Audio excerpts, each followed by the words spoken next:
Hi po sa ating mga farmers dyan o yung mga mahihilig sa koleksyon ng mga itak. So meron po tayong update ngayon, mga bagong gawa nating itak. Bago lang, kakatatapos lang yan. So yan po, mga 6 po yan. Tapos meron pong mga disenyo ang kanyang kaluban o scabbard, kung makikita nyo. Tapos yung style ng blade ipapakita ko rin sa inyo. Kung interesado naman po kayo, pwede po kayong bumili, no? Hanggat available pa siya. So ito po ipapakita natin siya. So ito yung blade, ayan o.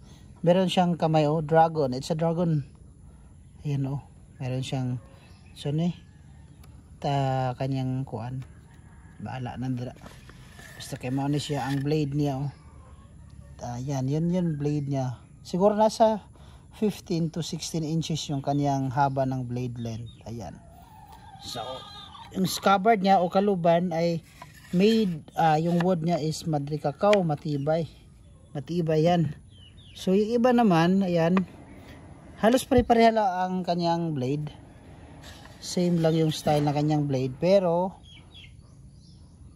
lahat yan pure molyo yan. Ayan, ito naman yung style na kanyang, halos kasing haba din, like 15 to 16 inches po yung haba niya.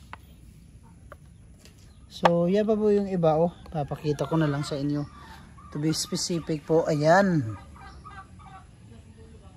po. So meron po tayong 6 na bagong gawang itak.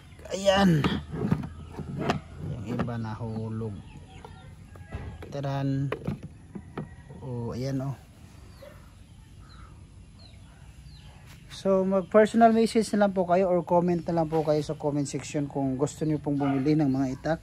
So yung mga hawakan niya, it's very artistic po. Tingnan niyo yan o. Ayan, may mga ngipin pa yung mga kuan. Hawakan niya o. Pinaghirapan talaga yan ang carving. Ayan.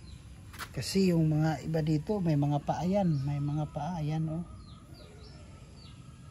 So that's all for today's video mga ka-farmers.